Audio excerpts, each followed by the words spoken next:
آج ہم سچ میں یتیم ہو گئے. آج ہمارا مولا چلا گیا. مولا علی علی مولا علی علی علی علی مولا علی علی مولا علی علی. ہر نبی نے ہے کہا. کوفے کی گلیاں جو کبھی حق کے نعروں، جہاد کی تیاریوں اور خلیفہ وقت کے خطبوں سے گونجا کرتی تھیں، اب ایک ایسی موت جیسی خاموشی کا منظر پیش کر رہی تھیں.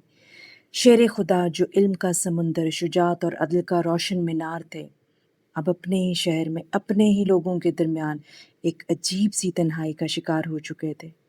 وہ ممبر پر کھڑے ہو کر لوگوں کو پکارتے، انہیں حق کا رستہ دکھاتے، آنے والے خطرات سے آگاہ کرتے، لیکن جواب میں انہیں صرف خاموشی، تھکاوٹ اور بے حسی ملتی. لوگ شاید مسلسل جنگوں سے تھک چکے تھے اور اپنی زندگی کے جھمیلوں میں پھنسے ہوئے تھے. دوسری طرف نہروان کی تباہ کن شکست کے بعد خارجیوں کا وہ زہریلا نظریہ مکمل طور پر انڈر گراؤنڈ ہو چکا ہوا تھا. یہ ایک ایسا اندھا اور خطرناک عقیدہ تھا جسے اب سازشوں کے اندھیرے غاروں میں پروان چڑھایا جا رہا تھا. اسی ڈارک ٹائم میں جب مکہ مکرمہ میں حج کا موسم آیا تو حج کے اس مقدس موقع کی آڑ میں ایک خوفناک اور ہڈن میٹنگ ہوئی. اللہ کے اس مقدس ترین گھر میں 3 ایسے بدنصیب اور گمراہ لوگ جمع ہوئے جن کے دل بغض، نفرت اور انتہا پسندی کی کالی چادر میں مکمل طور پر لپٹے ہوئے تھے. ان کے نام عبد الرحمن ابن ملجم، برق بن عبداللہ اور عمر بن بکر تمیمی تھے. یہ تینوں ملعون خارجیوں کے اس بچے ہوئے گروہ سے تعلق رکھتے تھے جو نہروان کے میدان سے بھاگ نکلنے میں کامیاب ہو گئے تھے. یہ ملاقات کوئی عام ملاقات نہیں تھی. یہ تاریخ کا وہ نازک ترین لمحہ تھا جب 3 گمراہ ذہنوں نے پوری امت کی تقدیر سے کھیلنے کا فیصلہ کیا. یہ تینوں مکہ کی ایک اندھیری رات میں بیٹھے تھے. انہوں نے نہروان میں مارے جانے والے اپنے ساتھیوں کو یاد کیا اور پھر اپنی جہالت اور گمراہی کی انتہا پر پہنچتے ہوئے یہ گھٹیا فیصلہ کیا کہ اس وقت امت میں جتنا بھی فساد اور انتشار ہے اس کی واحد وجہ صرف 3 پرسنالٹیز ہیں. ان کے گندے دماغ نے یہ ڈیسائیڈ کیا کہ جب تک ان تینوں رہنماؤں کو قتل نہیں کیا جاتا امت کے حالات کبھی ٹھیک نہیں ہو سکتے. ان تینوں نے کعبہ کے سائے میں رات کے اندھیرے میں یہ بھیانک قسم کھائی کہ وہ ان تینوں کو ایک ہی وقت میں قتل کریں گے تاکہ کسی کو بھی سنبھلنے کا موقع نہ ملے.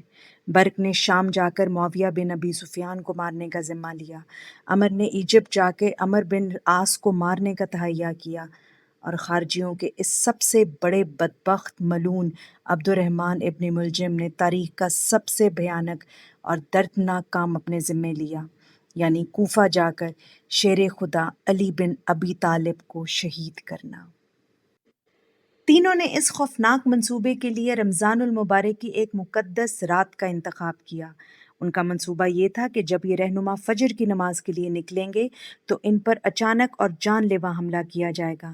انہوں نے اپنی تلواروں کو تیز کیا اور انہیں زہر میں بجھایا تاکہ اگر تلوار کا وار جان لیوا نہ بھی ثابت ہو تو زہر اپنا کام کر جائے. ابن ملجم اپنی زہر آلود تلوار اور اس سے بھی زیادہ زہر آلود دل کے ساتھ کوفہ کی طرف روانہ ہوا. کوفہ پہنچ کر اس نے اپنے اس بھیانک ارادے کو مکمل طور پر خفیہ رکھا، یہاں تک کہ اپنے ہم خیال لوگوں کو بھی اس کی بھنک نہ لگنے دی. وہ خبیث ایک شکاری کی طرح اپنے شکار کے لیے صحیح وقت کا انتظار کرتا رہا، لیکن اسی دوران ایک ایسا واقعہ پیش آیا جس نے اس کے شیطانی ارادے میں آگ کا کام کیا. کوفہ میں اس کی ملاقات کتام نامی ایک عورت سے ہوئی.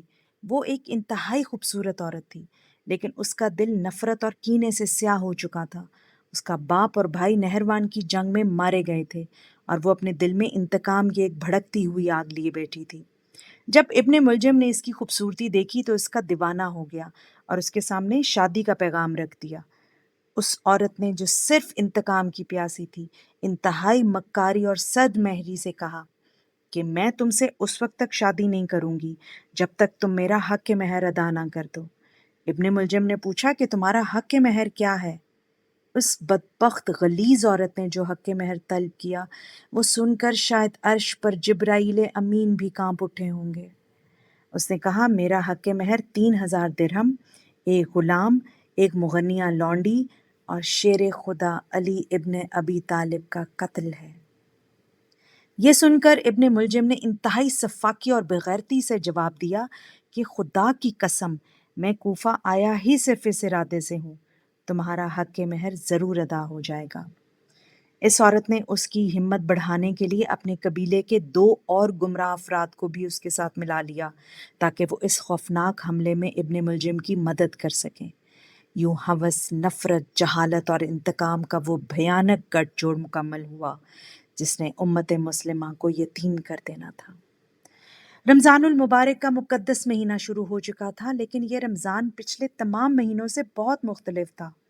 خلیفہ وقت پر ایک عجیب سی کیفیت طاری تھی۔ وہ دنیا سے بے نیاز ہو چکے تھے، ان کی اداسی اور بھی گہری ہو گئی تھی اور وہ ہر وقت موت اور شہادت کے منتظر رہتے۔ دراصل کائنات کے سب سے سچے نبی کی اس پیش گوئی کا یہ سارا حصہ تھا جو انہوں نے سالوں پہلے مدینہ میں کی تھی۔ ایک مرتبہ نبی کریم صلی اللہ علیہ وآلہ وسلم نے ان سے پوچھا تھا کہ اے علی، کیا تم جانتے ہو کہ پرانی امتوں میں سب سے بڑا بدبخت کون تھا؟ علی نے جواب دیا، وہ شخص جس نے حضرت صالح علیہ السلام کی اونٹنی کی کونچیں کاٹی تھی۔ اس پر رسول اللہ صلی اللہ علیہ وآلہ وسلم نے انتہائی دکھ بھرے لہجے میں فرمایا، اس امت کا سب سے بڑا بدبخت شخص وہ ہوگا جو تمہارے سر کے اس حصے پر تلوار مارے گا اور تمہارے سر کے خون سے تمہاری اس داڑھی کو رنگ دے گا۔ یہ وہ پیشین گوئی تھی جو ان کی رگ رگ میں بسی ہوئی تھی۔ وہ جانتے تھے کہ ان کا وقت قریب آ چکا ہے۔ رمضان کے دوسرے عشرے کا آخر آتے آتے تو ان کی یہ کیفیت ہو گئی تھی کہ افطار میں صرف 2 یا 3 لقمے کھاتے، اور وہ بھی سوکھی روٹی، نمک یا تھوڑا سا دودھ۔ جب ان کے بیٹے عرض کرتے کہ بابا آپ کچھ اور کیوں نہیں کھاتے، تو وہ ایک انتہائی دردناک اور رلا دینے والا جواب دیتے۔ وہ فرماتے، میرے بیٹو، میں چاہتا ہوں کہ جب میرے رب کا بلاوا آئے اور میں اپنے رب سے ملوں تو میرا پیٹ خالی ہو۔ مجھے یقین ہے کہ میری شہادت کا وقت بس چند دنوں کی ہی بات ہے۔ شہادت سے محض کچھ روز قبل کوفہ کی اسی اداس اور بوجھل فضا میں ایک دن شیر خدا جو علم نبوی کا سب سے بڑا دروازہ تھے، مسجد کوفہ کے ممبر پر تشریف لائے۔ ان کے چہرے پر ایک عجیب سا جلال اور گہری اداسی تھی۔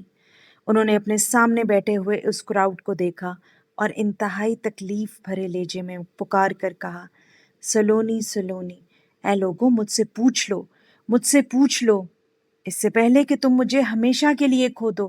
خدا کی قسم میں زمین کے راستوں سے زیادہ آسمان کے راستوں کو جانتا ہوں۔ یہ کوئی معمولی دعویٰ نہیں تھا، یہ اس عظیم ہستی کی پکار تھی جس کا سینہ علم کے خزانوں اور کائنات کے اسرار و رموز سے چھلک رہا تھا۔ لیکن ہائے افسوس کہ کوفہ کا وہ ہجوم خاموش اور بے حس بیٹھا رہا۔ انہیں اندازہ ہی نہیں تھا کہ علم کا یہ سمندر بس چند ہی دنوں میں ان سے ہمیشہ کے لیے چھن جانے والا ہے۔ اور پھر 19ویں رمضان کی وہ خوفناک اور کالی رات آئی۔ آسمان کی کالی چادر پر جڑے مدھم ستارے بھی گویا رو رہے تھے۔ یہ وہ رات تھی جس کی تاریکی کوفہ کے آسمان پر ایک سوگوار خیمے کی طرح تن گئی تھی۔ درخت سیاہ سوگوار پوشاک پہنے سر جھکائے چپ چاپ کھڑے تھے۔ اس رات علی کی بے چینی اپنی انتہا کو پہنچی ہوئی تھی۔ وہ بار بار بستر سے اٹھتے، صحن میں آتے، آسمان کی طرف ستاروں کی گردش کو غور سے دیکھتے اور پھر ایک گہری آہ بھر کر فرماتے، خدا کی قسم میں نے تو نہ کبھی جھوٹ بولا ہے اور نہ مجھے میرے حبیب نے جھوٹ بتلایا ہے۔ یہ وہی رات ہے جس کا مجھ سے وعدہ کیا گیا تھا۔ پوری رات اسی سٹریس، دعاؤں اور سجدوں میں گزر گئی۔ انہوں نے روزہ رکھا، فجر کا وقت قریب آیا، انہوں نے وضو کیا اور مسجد کوفہ کی طرف جانے کے لیے اپنے گھر کے دروازے کی طرف بڑھے۔ لیکن اس رات فطرت بھی جیسے اس عظیم المیہ کو روکنے کی کوشش کر رہی تھی۔ جیسے ہی وہ صحن میں آئے، وہاں موجود کچھ پالتو بطخیں اور مرغابیاں اچانک ان کے قدموں سے لپٹ گئیں۔ وہ شور مچانے لگیں، اپنے پروں کو پھڑپھڑانے لگیں اور ان کے کپڑوں کو اپنی چونچوں سے پکڑ کر انہیں باہر جانے سے روکنے لگیں۔ گھر کے لوگ دوڑ کر آئے اور ان پرندوں کو ہٹانے لگے، لیکن شیر خدا جنہوں نے کائنات کے اسرار و رموز کو سمجھا تھا، انہوں نے گہری اداسی اور شفقت سے فرمایا کہ انہیں روکو مت، یہ بے زبان پرندے آج مجھ پر نوحہ کر رہے ہیں۔ یہ موت کے فرشتے کا استقبال کر رہے ہیں۔ اس کے بعد جلد ہی یہاں رونے والوں کی آوازیں بلند ہوں گی۔ وہ ان پرندوں کو چھوڑ کر موت کی آنکھوں میں آنکھیں ڈال کر پورے جلال اور اطمینان کے ساتھ مسجد کوفہ کی طرف چل پڑے۔ راستوں میں وہ گلیوں سے گزرتے ہوئے بآوازیں بلند پکارتے جاتے تھے کہ اے لوگو، نماز کا وقت ہو گیا۔ سب لوگ کہتے یہ میرے مولا کی آواز ہے۔ مسجد کوفہ کا دروازہ کھلا، اندر ہر طرف تاریکی تھی۔ وہ ہمیشہ کی طرح لوگوں کو نماز کے لیے جگاتے ہوئے محراب کی طرف بڑھے۔ ادھر تاریکی کے اس پردے میں مسجد کے ایک ستون کے پیچھے تاریخ کا وہ سب سے بدبخت عبد الرحمن ابن ملجم اپنی زہر آلود تلوار کو چادر میں چھپائے موت کا فرشتہ بنے چھپا بیٹھا تھا۔ جیسے ہی علی ابن ابی طالب محراب میں دوسری رکعت کے سجدے سے سر اٹھانا ہی چاہتے تھے، تاریکی کو چیرتی ہوئی ایک خوفناک آواز گونجی۔ ابن ملجم نے خارجیوں کا وہ جاہلانہ نعرہ لا حکم الا اللہ لگایا، اور یہ کہتے ہی اس بدبخت نے اپنی پوری قوت سے وہ زہر میں بجھی ہوئی تلوار ان کے سر مبارک پر دے ماری۔ سر مبارک سے خون کا فوارہ چھوٹا اور محراب کو تر کر گیا۔ تلوار ٹھیک اسی مقام پر لگی تھی جس کی پیشین گوئی نبی کریم صلی اللہ علیہ وآلہ وسلم نے سالوں پہلے کی تھی۔ تلوار سر کو کاٹتی ہوئی پیشانی تک اتر گئی اور مقدس خون فوارے کی طرح بہہ کر ان کی داڑھی کو سرخ کر گیا۔ رسول اللہ صلی اللہ علیہ وآلہ وسلم کی بتائی ہوئی ایک ایک بات سچ ثابت ہو گئی۔ لیکن اس قیامت خیز اور دردناک لمحے میں جیسے ہی تلوار سر اقدس پر لگی، وہ مسکرائے اور ان کی آواز مسجد کوفہ کے در و دیوار سے ٹکرائی۔ فزت و رب الکعبہ، رب کعبہ کی قسم میں کامیاب ہو گیا، میں اپنی منزل کو پا گیا۔ مسجد میں کوہرام مچ گیا، قیامت ٹوٹ پڑی، لوگ دوڑے، چاروں طرف سے چیخوں اور رونے کی آوازیں بلند ہونے لگی، اندھیرے میں بھگدڑ مچ گئی۔ ایک بہادر شخص نے ابن ملجم کو پکڑ لیا اور اسے زمین پر گرا کر دبوچ لیا۔ شیر خدا کو خون میں لت پت انتہائی نازک حالت میں ایک چادر پر ڈال کر ان کے گھر کی طرف لے جایا گیا۔ جب حسن اور حسین اور زینب نے اپنے عظیم باپ کو اس حالت میں دیکھا تو ان کے صبر کے پیمانے چھلک پڑے۔ پورا کوفہ رو رہا تھا۔ وہ شہر جو کل تک خاموش اور بے حس تھا، آج اپنے خلیفہ کے خون میں نہانے کے بعد شدت غم سے تڑپ رہا تھا۔ لیکن وہ عظیم ہستی جو غموں سے چور تھی اور زہر تیزی سے ان کے جسم میں پھیل رہا تھا، ان کا عدل اس نازک ترین حالت میں بھی اپنی بلندیوں پر تھا۔ قاتل ابن ملجم کو ان کے سامنے لایا گیا۔ اس کے ہاتھ بندھے ہوئے تھے اور وہ خوف سے تھر تھر کانپ رہا تھا۔ شیر خدا نے اپنی اد کھلی خون آلود آنکھوں سے اس شخص کو دیکھا اور اپنے بیٹوں سے فرمایا کہ اے میرے بیٹوں، اس قیدی کے ساتھ کوئی سختی نہ کرنا، اس کی رسیاں ڈھیلی کر دو، اسے تکلیف نہ دو، اور جو کھانا تم خود کھاتے ہو وہی کھانا اس قاتل کو بھی کھلانا، اور جو پانی تم پیتے ہو وہی اسے پلانا۔ اگر میں زندہ بچ گیا تو میں خود فیصلہ کروں گا کہ اسے معاف کرنا ہے یا سزا دینی ہے، اور اگر میں اس زخم سے شہید ہو جاؤں تو یاد رکھنا میرے قصاص میں اسے صرف ایک ہی تلوار مارنا، کیونکہ اس نے مجھے ایک ہی تلوار ماری ہے۔ خبردار، اس کی لاش کی بے حرمتی مت کرنا۔ اس کے بعد کوفہ کے سب سے بڑے طبیب اور حکیم کو بلایا گیا۔ حکیم دوڑتا ہوا آیا۔ جب اس نے زخم کا معائنہ کیا تو اس کے چہرے کا رنگ اڑ گیا۔ اس نے بھیڑ کی ایک گرم رگ منگوائی تھی اور اسے زخم کے اندر ڈال کر گہرائی کا اندازہ لگایا۔ جب اس نے وہ رگ باہر نکالی تو اس پر دماغ کی سفید میمبرین اور زہر کے اثرات بہت ویزیبل تھے۔ حکیم نے روتے ہوئے کہا، اے امیر المومنین، آپ اپنی وصیت کر لیجئے، کیونکہ زہر بجھی تلوار آپ کے دماغ تک پہنچ چکی ہے اور زہر آپ کے خون میں تیزی سے پھیل رہا ہے۔ حکیم نے آنسو پونچھتے ہوئے کہا، انہیں زیادہ سے زیادہ دودھ پلایا جائے، شاید دودھ زہر کا اثر ختم کر دے اور کوئی معجزہ ہو جائے۔ جیسے ہی کوفہ کی گلیوں میں یہ خبر پھیلی تو وہاں ایک ایسا رلا دینے والا منظر دیکھنے میں آیا جس کی تاریخ میں کوئی مثال نہیں۔ کوفہ کے وہ ہزاروں یتیم بچے جن کی راتوں کی تاریکی میں علی خود جا کر خبر گیری کرتے تھے، جنہیں وہ اپنے ہاتھوں سے روٹی اور کھجوریں کھلاتے تھے، آج وہ تمام یتیم بچے ننگے پاؤں کوفہ کی گلیوں میں دوڑ پڑے، ان یتیموں کے جو آج حقیقت میں یتیم ہونے جا رہے تھے۔ ننھے اور کانپتے ہوئے ہاتھوں میں مٹی کے چھوٹے چھوٹے پیالے تھے جن میں دودھ بھرا ہوا تھا۔ وہ روتے اور سسکتے ہوئے امیر المومنین کو پکارتے ہوئے ان کے در پر جمع ہو گئے۔ ہر بچے کی آنکھوں میں آنسو تھے اور ہر زبان پر یہی التجا تھی کہ خدارا ہمارا یہ دودھ ہمارے شفیق باپ کو پلا دو، شاید یہ انہیں بچا لے۔ جب خلیفہ وقت کے گھر کے باہر ان یتیموں کے رونے کی آوازیں گونجیں تو ان کی خون آلود آنکھوں سے بھی آنسو نکل پڑے۔ ان کے سامنے دودھ کا ایک پیالہ لایا گیا، لیکن اس وقت بھی اس عظیم ہستی کا اخلاق اور عدل دیکھیے۔ انہوں نے دودھ کا وہ پیالہ پکڑا، اسے اپنے لبوں سے لگاتے لگاتے رک گئے۔ انہوں نے اپنے بیٹے حسن کی طرف دیکھا اور فرمایا، حسن، یہ دودھ پہلے اس قیدی ابن ملجم کو پلاؤ، وہ بھوکا اور پیاسا ہوگا، جب تک وہ نہ پی لے میں یہ دودھ نہیں پیوں گا۔ جب قاتل کو دودھ دیا گیا تو اس نے پینے سے انکار کر دیا، تب جا کر امیر المومنین نے اس دودھ کے چند گھونٹ پیے۔ 3 دن تک شیر خدا بستر مرگ پر اپنے اس زہر آلود زخم سے لڑتے رہے۔ ان کا جسم تیزی سے کمزور ہوتا جا رہا تھا۔ انہوں نے ان 3 دنوں میں اپنے بچوں کو پاس بٹھا کر وصیتیں کیں۔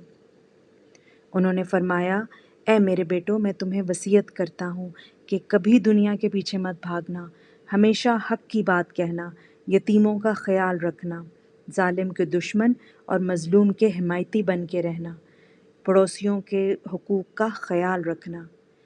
21 رمضان کی وہ سحر کوفہ کے لیے قیامت سے کم نہ تھی۔ زہر اپنے عروج پر پہنچ چکا تھا اور امیر المومنین کا زرد پڑتا ہوا چہرہ اس بات کی خاموش گواہی دے رہا تھا کہ وقت رخصت آن پہنچا۔ کمرے میں ایک دل چیر دینے والی گھٹن زدہ خاموشی تھی جسے صرف اہل بیت کی دبی دبی سسکیوں نے توڑ رکھا تھا۔ زینب ام کلثوم اپنے عظیم باپ کے بستر کے سرہانے بیٹھی ان کے ماتھے سے آنے والے پسینے کو اپنے آنچل سے صاف کر رہی تھی اور شدت غم سے کانپ رہی تھیں۔ حسن اور حسین نے اپنے بابا کے وہ ہاتھ تھام رکھے تھے جنہوں نے کبھی خیبر کا در اکھاڑا تھا، جو کبھی مظلوموں کی ڈھال بنے تھے، مگر آج وہ ہاتھ زہر کی شدت سے برف کی طرح سرد اور بے جان ہو رہے تھے۔ اس نزع کے عالم میں جب زہر رگو پے کو جلا رہا تھا، اس عظیم ہستی کے لبوں پر شکوہ نہیں بلکہ اللہ کا ذکر تھا۔ ان کی آواز مدھم پڑتی جا رہی تھی جیسے کوئی بہت دور سے پکار رہا ہو۔ انہوں نے آخری بار اپنی کمزور اور خون آلود آنکھوں کو کھولا، اپنے لختے جگر بچوں کو اور اپنے جانثاروں کو ایک الوداعی شفقت بھری اور پردرد نگاہ سے دیکھا۔ ان کے سوکھے ہوئے لب ہلے، کلمہ شہادت کی وہ آخری لرزتی ہوئی صدا ابھری جسے سن کر فرشتوں کے دل بھی لرز اٹھے۔ پھر وہ لمحہ آیا جس نے زمین اور آسمان کو سوگوار کر دیا۔ وہ آنکھیں جو حق کی تلاش میں جاگتی تھیں ہمیشہ کے لیے بند ہو گئیں۔ ان کا سر ایک طرف ڈھلک گیا۔ ہائے ہائے کوفہ کا وہ روشن چراغ، ہائے یتیموں کا وہ شفیق باپ، ہمیشہ کے لیے خاموش ہو گیا۔ کمرے میں کوہرام مچ گیا۔ باہر کوفہ کی گلیوں میں جیسے ہوائیں بھی بین کرنے لگیں۔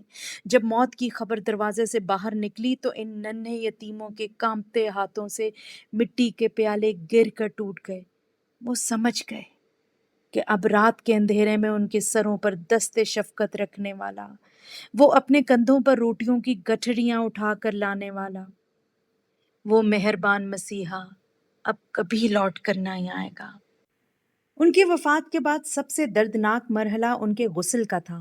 یہ انتہائی بوجھل اور دل چیر دینے والی ذمہ داری ان کے عظیم بیٹوں امام حسن، امام حسین اور ان کے ایک اور بھائی محمد بن حنفیہ نے ادا کی۔ غسل دیتے وقت ان کے بیٹوں کی نظر اپنے والد کے اس جسم مبارک پر پڑی تو ان کی آنکھیں اشک بار ہو گئیں۔ یہ وہ جسم تھا جس پر بدر، خیبر، خندق اور جمل اور صفین اور نہروان جیسی لاتعداد جنگوں کے ان گنت زخموں کے نشانات تھے۔ ان کے سینہ اقدس میں دھڑکنے والا دل اب خاموش تھا، اور ان سب سے اوپر وہ مبارک پیشانی اور سر کا وہ گہرا زہر آلود اور جان لیوا زخم تھا جس نے اس عظیم مسافر کو اس کی منزل تک پہنچا دیا تھا۔ بیٹوں نے روتے ہوئے اپنے شفیق باپ کو کفن پہنایا، اب ایک اور بہت بڑی اور نازک مشکل سامنے تھی۔ علی کے بیٹوں اور قریبی ساتھیوں کو یہ شدید خطرہ لاحق تھا کہ اگر انہوں نے امیر المومنین کو کوفہ میں سب کے سامنے دن کے اجالے میں دفن کیا تو انتہا پسند اور جاہل خارجی اور بنو امیہ کے لوگ رات کی تاریکی میں ان کی قبر مبارک کی بے حرمتی نہ کر دیں۔ اسی اندیشے اور خوف کے پیش نظر یہ انتہائی دردناک فیصلہ کیا گیا کہ شیر خدا کی تدفین رات کے گہرے اندھیرے میں مکمل خاموشی اور رازداری کے ساتھ کی جائے۔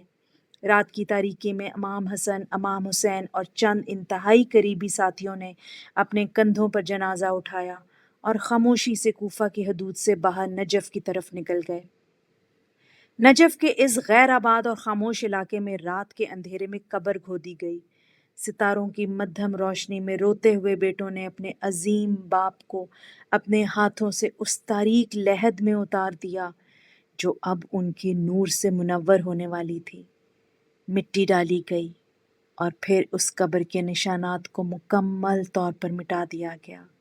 اسے زمین کے برابر کر دیا گیا تاکہ کسی بھی خارجی درندے یا بنو امیہ کے کسی بھی سرکش شخص کو اس مقدس جگہ کی خبر نہ ہو سکے۔ سالوں تک اس شیر خدا کی یہ آرام گاہ دنیا کی نظروں سے مکمل طور پر اوجھل رہی اور ایک راز بنی رہی۔ پھر جب وقت کا پہیہ بہت آگے نکل گیا، بنو امیہ کا دور حکومت فائنلی اپنے انجام کو پہنچا اور سیاسی حالات میں چینجز آئے، تب سالوں بعد نجف کے اس مقدس مقام کو دنیا کے سامنے لایا گیا جو آج کروڑوں عقیدت مندوں کی جائے پناہ ہے۔ مولا علی علی مولا علی علی علی علی مولا علی علی مولا علی علی علی علی مولا